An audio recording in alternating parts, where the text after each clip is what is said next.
datang di channel Siasat Politik. Channel ini membahas tentang politik, debat, retorika dan demokrasi.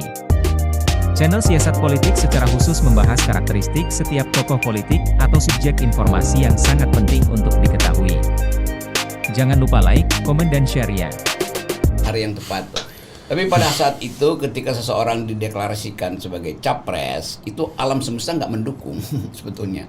Karena alam lagi berupaya untuk berkonsentrasi pada keindahan ujung dari Ramadan. Tiba-tiba diganggu, itu semacam intervensi bumi terhadap aturan langit gitu. Kita nggak meriah berita di bumi kan. Sambutan gairah untuk menyambut seseorang tuh nggak terasa tuh. Jadi itu yang menyebabkan kita mulai menduga bahwa ada sesuatu yang salah tuh ya, salah bukan sekedar salah arah tapi salah waktu tuh. Dan itu akan disesali oleh sang pangeran. Ria di dalam imajinasinya sendiri kan. Jadi dia berpesta seolah-olah dia sudah menghadirkan langit ke bumi itu. Padahal orang bumi merasa ini apa? Siapa yang turun itu? Pulungnya nggak mestinya nggak turun di situ kan pulungnya itu kan. Nah, ini kalau kita pakai kosmologi Jawa, seolah-olah mau dipaksa pulung itu turun pada seseorang. Padahal langit bilang nggak di situ tempatnya tuh. Ini makin lama makin abstrak ke metafor kita nih. Kita lihat ya keadaan setelah Ganjar diresmikan itu kan. Mestinya ada gairah. Sama seperti Pak Jokowi di periode pertama, kan tiba-tiba rakyat bergairah tuh, ada sesuatu yang turun dari langit. Kalau Ganjar nggak ada yang bergairah, karena semua orang tahu Ganjar bukan turun dari langit, tapi keluar dari gorong-gorong itu. Itu faktanya begitu kan. Keceriaan bahkan di kalangan PDIP nggak terlihat keceriaan tuh. Udah 3-4 hari coba, nggak ada. Mungkin Sohibul yang punya hajat ini menganggap bahwa dia udah lakukan pilihan yang tepat. Tapi orang menganggap yang akan diundang ke situ adalah seorang Kartini. Ternyata datang seorang Kartono, kan itu ngaconya di situ kan. Ibu Mega membuat uraian awal pidato, narasinya adalah ini hari Kartini, kita percaya pada kepemimpinan Kartini itu dan Kartini yang mampu memberi keadilan. Jadi seluruh dimensi pembicaraan itu mengarah pada Mbak Puan. Tiba-tiba di belakang diucapkan ini untuk Ganjar. Jadi pindahlah dari Kartini ke Kartono. Ya bingung lah orang, kok bisa begitu kan? Nah itu yang membuat kita menduga-duga bahwa ada internal struggle di dalam rumah pesta itu. Kita nggak tahu itu apa penyebabnya. Kita bisa menduga-duga bahwa ini keputusan yang didasarkan pada kecemasan internal teman-teman di PDIP. Ini kan pindah secara kasar gitu kan, dan kelihatan Pak Jokowi merasa kok saya dirampas gitu ya. Pindah dari mana ke mana Pak Rocky? Ya pindah dari Merdeka Utara ke Teguh Umar kan. Nah Mobutu kan orang yang percaya bahwa alam semesta itu berpihak pada dia. Jadi apapun yang dia putuskan itu pasti sesuai alam semesta. Bahkan ketika itu kan ada semacam Mobutuisme di situ tuh, sehingga semua hal harus seturut dia tuh. Kemendadakan itu kan datang dari kalkulasi yang menganggap ini timely di situ kan. kalau maksudnya kenapa mendadak gitu? Kenapa mendadak gitu? Sesuatu yang mendadak menyebabkan orang berhitung pasti ada chaos sebelumnya tuh untuk mengatasi turbulensi internal. Oke, ambil kesimpulan, oke, mending mendarat cepat lah. Padahal dia mestinya mendarat di bandara A, ini dipaksa mendarat di bandara B itu karena keributan di atas pesawat kan.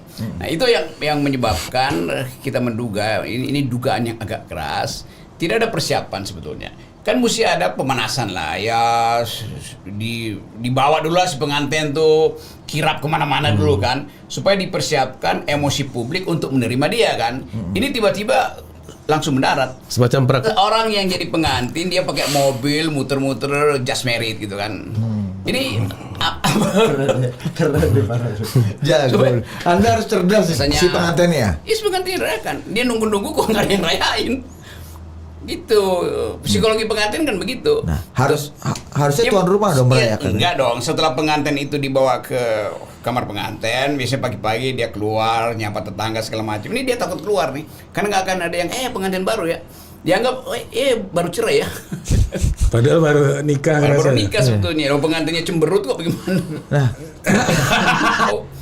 Apapun diklarifikasi, frasanya itu mengacu pada pengertian yang definitif di dalam kamus PDIP. Kan udah ngapain di edisi kedua, enggak, edisinya sama tuh. Bahkan yang dimaksud dengan petugas partai adalah petugas partai yang pernah dititipkan pada petugas partai pertama yang gagal menjadi petugas partai, kan logikanya begitu kan. Bayangan misalnya Ganjar harus menjelaskan apa itu petugas partai supaya nggak diasumsikan bahwa dia itu lebih rendah dari petugas partai pertama. Kan petugas pertama pasti lebih bagus dari yang kedua kan. Jadi minder sebetulnya, kok disebut petugas partai lagi, maka dia koreksi. Mesti yang koreksi yang membuat definisi, bukan yang kena definisi kan. Dasarnya begitu. Jadi terlihat bahwa psikologi Ganjar itu tidak stabil akhirnya tuh. Dia merasa bahwa memang saya diajukan untuk menjalankan tugas baru, tapi sebetulnya bukan di sini tempatnya kan mestinya di istana dia diberi tugas tuh oleh Presiden Jokowi. Ternyata Presiden Jokowi nggak mampu memberi tugas, maka Ibu Mega mengambil alih penugasan itu tuh. Nah itu yang terus-menerus diduga oleh publik bahwa ini semacam pesta yang dipaksakan supaya banyak orang ya damai-damai aja. Jadi kedamaian atau cekcok yang disembunyikan dipamerkan sebagai pesta, padahal itu cekcok. Gitulah. Ganjar kan, Ganjar yang otentik diasuh oleh Jokowi, avatarnya diasuh oleh Mega tuh. Dan tiba-tiba avatarnya ini yang jadi sorotan itu. Lalu si avatar bingung, ini gue apa bukan sebetulnya kan? Avatarnya bingung. Ya avatarnya bingung, karena dia udah merasa diasuh di situ, tiba-tiba dipindahkan ke dalam wilayah yang memang wilayah dia, tetapi itu bukan kenikmatan dia di situ kan. Dia ini Ganjar. Iya, jadi dia cuman dialihkan aja. Dia anggap dia kok cuma dijadikan alat untuk memenuhi ambisi Ibu Mega. Ibu Mega kan terus ada ambisi untuk mengendalikan tuh. Nah pengendalian itu dicarikan cara. Karena Ganjar adalah bagian yang jadi sorotan, ya diambil alih aja kan. Walaupun sebetulnya pengambil alihan itu menyebabkan yang sana merasa oke, itu punya gue. Tapi dia tahu juga punya gue tapi dirampas. Lalu untuk menetralisir kegamangan dia ikut, oh ya itu punya gue titipkan ke situ. Tapi kalau kita lihat latar belakangnya, dua orang ini kan tidak bersepakat terhadap Ganjar. Tidak ada pembicaraan antara Mega dan Jokowi untuk menjadikan Ganjar pindah dari Jokowi ke Mega tuh. Kalau itu ada pembicaraan, pasti Pak Jokowi ya udah dia tinggal di Jakarta, lalu dia mulai kasih tahu ya Ganjar memang saya yang asuh tapi saya kembalikan pada partai itu. Preambul itu nggak terjadi, bahkan yang terlihat adalah Jokowi dipaksa untuk segera pulang ke Jakarta walaupun itu event kerohanian yang mesti dihormati sebetulnya menjelang Idul Fitri. Jadi Dan dari dulu nggak ada problem semacam ini kan. Dia bisa katakan oke, saya keluar dari PDIP maka saya akan cari tempat yang lebih pas buat partai saya. lain misalnya. Partai lain misalnya, itu kalau independen. Nah itu yang menyebabkan Ganjar masuk di dalam ya, semacam schizofreni. Dia nggak ngerti dia itu siapa akhirnya. Kan itu yang terjadi begitu kan. Yes, itu. Ini akan berakibat panjang tuh. Ini kan gila Pak Jorok. Iya dia mentalnya mendua. Kan pasti Jokowi akan brief dia selama di pesawat tuh. Ya kamu harus tahu ya walaupun pindah kamar tapi saya yang harus kamu perhatikan. Karena saya bisa satu waktu juga mengambil Anda kembali tuh. Demikian juga Megawati menganggap bahwa satu waktu sebelum tanggal berapa pendaftaran capres 14 Oktober bisa diganti juga kan. Jadi tetap Ganjar merasa nggak nyaman sebetulnya tuh. Lain kalau Ganjar dianggap bahwa sudah diserahkan oleh Jokowi. Ini kan itu saya pakai istilah tadi itu dirampas secara paksa. Misalnya Ganjar menganggap bahwa dia sudah diusir oleh PDIP itu. Oleh karena itu Ganjar putuskan keluar dari PDIP kan. Jadi kalau itu dinyatakan secara resmi, maka orang akan anggap kalau Ganjar akhirnya balik ke PDIP, itu artinya Mega menyesal terhadap keputusannya kan. Maka Ganjar dianggap oke, Ganjar menang. Kalau sekarang Ganjar kalah dari Jokowi, kalah dari Mega. Karena? Ya mentalnya jatuh. Dia nggak bisa mempertahankan integritasnya.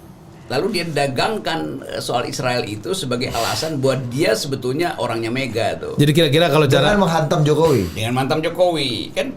Jadi kira-kira cara negeri merdeka. Kalau Ganjar bermutu dia nggak akan hajar Jokowi itu.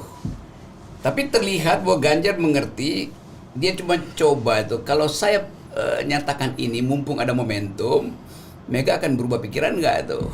Lalu orang tafsirkan Mega berubah pikiran karena Ganjar pro dia. Ganjar dangkal betul, Mega juga dangkal betul kan? Kan Ganjar Kan Mega tahu Ganjar cuma nguji soal kecil ini kan. Lalu Mega merasa oke, jadi seluruh kejahatan Ganjar sebelumnya itu dimaafkan hanya karena ini kan. Lo dangkal betul dong Mega tuh. Itu ujiannya kan mestinya lebih jauh tuh. Minimal Ganjar lakukan berkali-kali dulu, baru Mega katakan oke. Kalau gitu. Monumennya jangan